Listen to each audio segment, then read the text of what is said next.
চোখ বুঝে বলে দেওয়া যেত যে উনি মুসলমান ছিল, যে ইউসুফের জন্য ওই দেশের মেয়েরা সব পাগল হয়ে গেল। জোরে জোরে না। এবং আজাদ নেসের স্ত্রী ইউসুফের সাথে মিলামেশা করার জন্য চারটে ধরতে গেছে, ইউসুফ রাজি হয়নি, দৌড় দিয়েছে মাআযাল্লাহ বলে। তারপরে মন্ত্রী, মিনিস্টার, সচিবদের বউরা তাদেরকে সব ডেকে আনলো আজাদ নেসের স্ত্রী, তারা ভর্ৎসনা করার কারণে। তারা ইউসুফকে দেখে তারা নিজেরা নিজেদের হাতের আঙুলটা কেটে ফেলছে, হাত কেটে ফেলছে। দেখলে আমি 3 বছর তাকে লালন পালন করলাম, আমি হাত কাটি না, তোমরা হাত কেটে ফেললে, তাহলে আমার দোষ না তোমাদের দোষ? মেয়েরাও খুশি হয়ে গেল। ওই মেয়েরা তখন ইউসুফ আলাইহিস সালামকে পরামর্শ দিচ্ছে, বুঝাচ্ছে। কি বুঝাচ্ছে?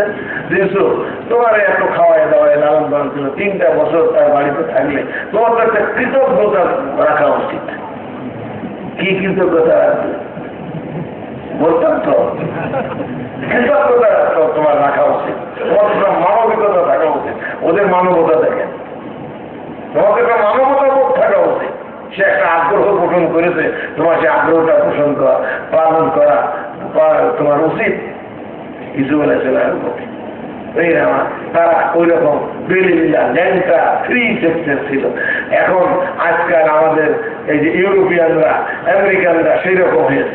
আর আমাদের দেশের জেন্টালম্যান মেয়ে ছেলেরা আমরাও ইউরোপীয়দের মতো হবো, আমরা আমেরিকানদের মতো। ওরা হলো সভ্য দেশ, এতই সভ্য যে নিজের বাচ্চাটা ট্রলির মধ্যে নিয়ে, ট্রলির মধ্যে যে ছেলে নিয়ে বেড়ায় মার্কেট করার সময়, নিজের বাচ্চাটা ট্রলির মধ্যে নিয়ে পুকুরি বাচ্চা খুলে নিয়ে যে ইংল্যান্ডের মেয়েরা মার্কেটে যায়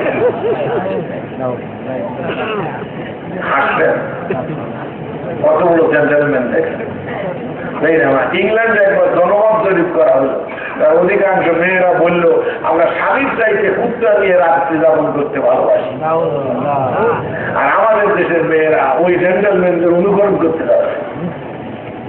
ফ্রান্স, ইংল্যান্ড, ফিনল্যান্ড, কত ল্যান্ড, ওখানে আছে জার্মান, এদেরকে আবার কথা বলবে। আসলে এই করে করে কি হয়েছে জানেন, এমন একটা রোগ আল্লাহ দিয়েছে সেই রোগের আর চিকিৎসা নেই। এই কিনা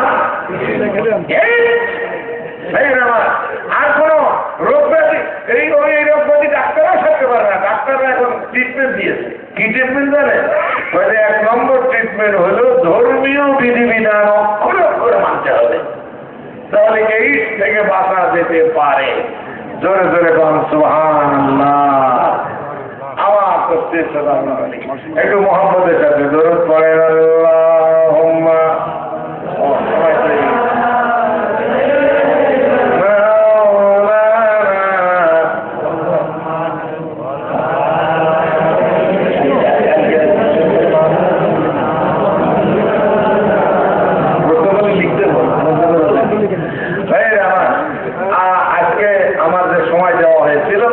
সেই সময় শেষ হয়ে গেছে, বুঝলেন? আগামীকাল ওই অগ্রণী চত্বরে, পায়রা চত্বরে আমার মাহফিল আছে, বুঝলেন? আমি সহ আরো অন্যান্য আমরা থাকবে। হ্যান্ডেলিং শ্রমিকরা তাদের উদ্যোগে এই মাহফিল হবে। আপনারা ওখানে যাবেন, ওখানে একটু বেশি করে কথা পাওয়া যাবে, বুঝলেন?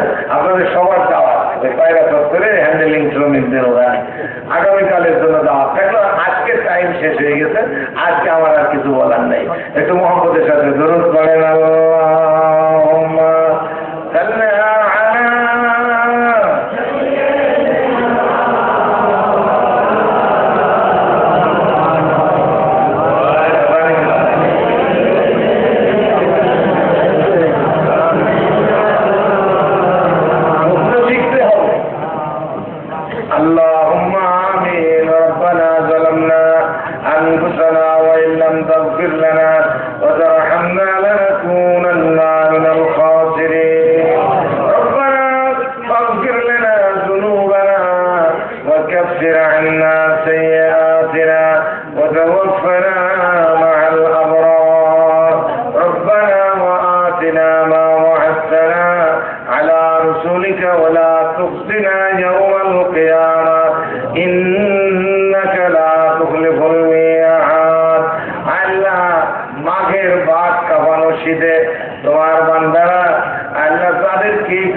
কিছু কিছু মানুষ আরো বেশি এসে গেছে।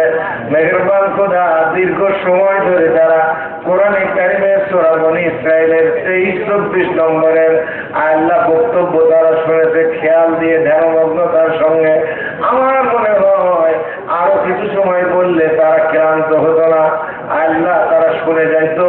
মাবুদ, আমি গুনাহগার, কোরআনের প্রতি তাদের এই মহব্বতের কারণে, আল্লাহ আন্তরিকতার কারণে তোমার কাছে দোয়া করি, মেহেরবানি করে আল্লাহ তাদের জিন্দেগির গুনাহগুলো মাফ করে দাও। আল্লাহ আল্লাহ বিভিন্ন জায়গা থেকে, বিভিন্ন অঞ্চল থেকে যারা কোরআনে হাকিমের কথা শুনছে, যারা কথা শুনতে আসছে, আল্লাহ মেহেরবানি করে তুমি তাদের প্রতি কদমে কদমে হাজার হাজার নেকি লিখে দাও।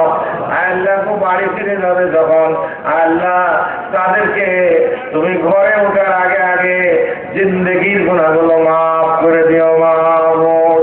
আল্লাহ এই দিন তো আল্লাহ সারা জীবন থাকবে না, চিরদিন থাকবে না, এই রাতও থাকবে না। আল্লাহ একদিন দুনিয়ার মায়া ত্যাগ করে এখান থেকে আমাদেরকে চলে যেতে হবে। আল্লাহ বিদায় নিতে হবে। বিদায় যখন নিতেই হবে, মাবুদ গো, তোমার গোলাম না বানায়া তুমি কবরে ডাক দিও না। हम गुनाहगार तू मेरे सत्तार है, जो न मंगे उससे तू बेजार है। बुजुर्गी की नहीं हमको जरूरत, गुलाम अब का बना दे आए खुदाया। आए अफसोस पास खोशा नहीं, सफर ऐसा दूर और तो शान ही। मदद मेरी आए मेरी रहमान कर, मेरे सख्त मंजिल को आसान कर। खता है मेरी बख्श दीजो। এমপি সাহেব নাকি মাহফিলের জন্য 5,000 টাকা দান করেছেন। আল্লাহ তার দানকেও তুমি কবুল করো, তাকে হেদায়েত নসিব করে দাও।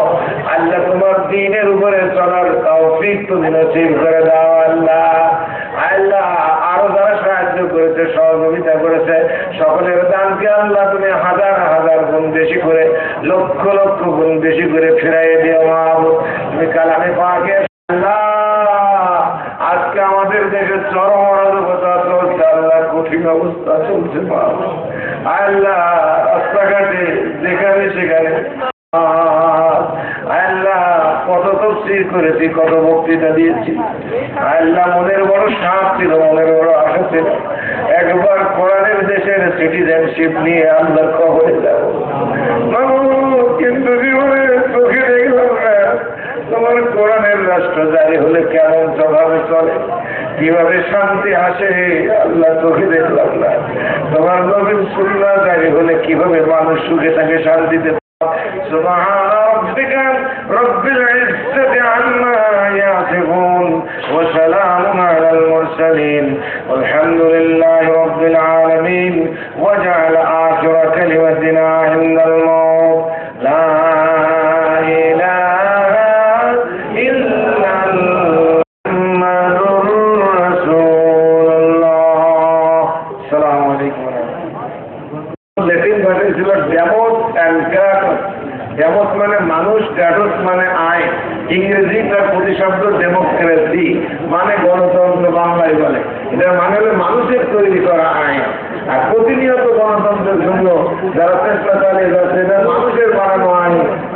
মানুষের বানানো আইন তৈরি করার জন্য চেষ্টা করলে কোনো সব নয়, আরো গুনাহ হবে। আমাদের পরিণতি যা দেখছেন এরকম ভয়াবহই হবে। বাঁচার জন্য আসেন কোরআনের কাছে, যুবক ভাইরা, তরুণ ভাইরা আসেন কোরআনের কাছে। আলহামদুলিল্লাহ।